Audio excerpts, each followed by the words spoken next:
मैं सबसे पहले तो आप सबके बीच में बैठे ये मेरे 200 भाई बहन जिन्होंने पूरे राजस्थान के अंदर एक नया इतिहास रचा है, इनको बधाई दूंगा और अभिनंदन करूंगा इन लोगों का कि इन्होंने इस शिक्षा के मंदिर के अंदर इतनी मेहनत की, इतनी लगन और पूरी ताकत लगाई कि पूरे राजस्थान के अंदर एक अलग ही इतिहास दोहराया।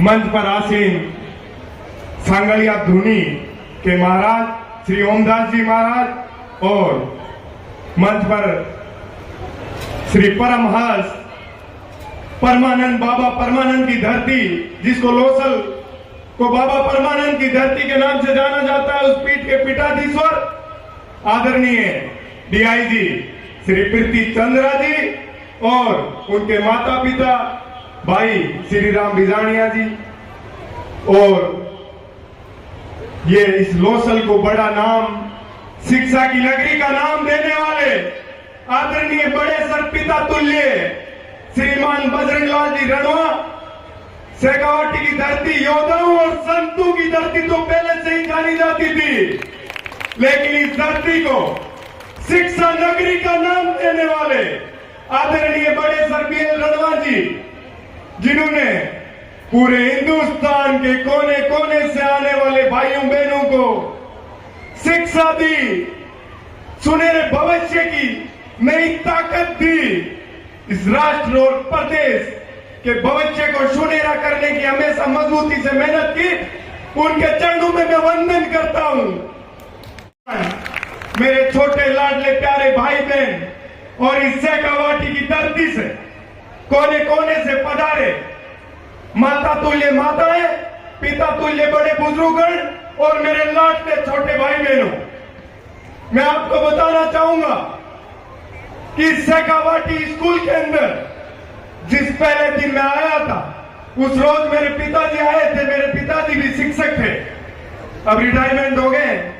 उन्होंने बड़े सर को एक जिम्मेदारी दी थी कि ये मेरा बेटा है, मैं आपको गोद दे के जा रहा हूं, इसको शिक्षा भी देनी है और संस्कार भी देने हैं। तो बड़े सर ने उस दिन वो जिम्मेदारी ली थी और मुझे उस दिन आशीर्वाद दिया था कि मैंने यहां से शिक्षा ली और 11वीं और 12वीं साइंस मैथ से पढ़ी। तो मुझे बड़ा गर्व होता आदरणीय बीएल रणवा जी के ऊपर कि मेरा इतना पढ़ने लिखने में उस समय इंटरेस्ट नहीं था।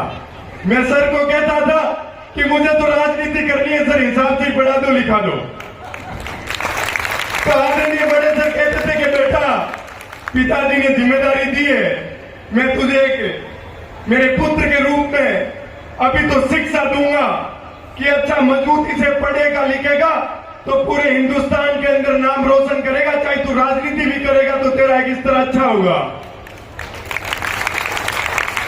तो उस समय मैं सोचता था, सर कहते थे कि बेटा चाहे खेती बाड़ी करना, चाहे उद्योग धंधे करना, चाहे आईएएस बनना, चाहे आईपीएस बनना, चाहे जज बनना, लेकिन शिक्षा मूल रूप से बहुत जरूरी है। तो साथियों, आज मैं आपसे निवेदन करना चाहूंगा, जो भी भाई हैं वो सोचते हैं कि उनको चाहे आगे जाके राजनीति करनी हो, चाहे खेती बाड़ी करनी हो, चाहे उद्योग धंधे करें, लेकिन ये शुरुआती शिक्षा और संस्कार इस शेखावाटी स्कूल के अंदर जो मिलते हैं वो इस हिंदुस्तान में कहीं नहीं मिलते हैं। मैं अध्यक्ष बनने से पहले भी और अध्यक्ष बन के भी कई संस्थाओं में गया हूं, हिंदुस्तान के कोने कोने में घुमा हूं, लेकिन जो ये संस्कार शिक्षा के साथ साथ इस शेखावाटी, ये शेखावाटी स्कूल सिर्फ स्कूल ही नहीं है, ये शिक्षा का मंदिर है साथियों, मैं गर्व से कह सकता हूं। ये शेखावाटी परिवार भी है। छात्रावास के अंदर हम लंबे समय तक मैं रहा था, मेरे कई साथी रहे थे, लेकिन हम लोगों को कभी यूं नहीं लगता था कि हम हॉस्टल में रहते हैं, घर से दूर रहते हैं, परिवार से दूर रहते हैं। हम लोगों को हमेशा यही लगता था कि ये शेखावाटी परिवार है, या सबसे पहले रहने की, खाने पीने की सुविधा अच्छी दी जाती है। शिक्षा का स्तर तो मजबूत है ही।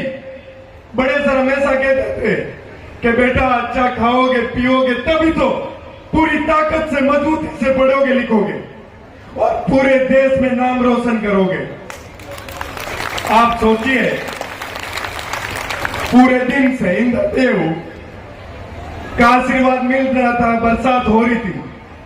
जब इस शेखावाटी विद्यालय का कार्यक्रम का समय हुआ तो इंद्र भगवान भी रुक गए, क्योंकि ये शेखावाटी बड़े सर के ईमानदारी के और संघर्ष के समय से मजबूती से इस शेखावाटी स्कूल की नींव रखी हुई है।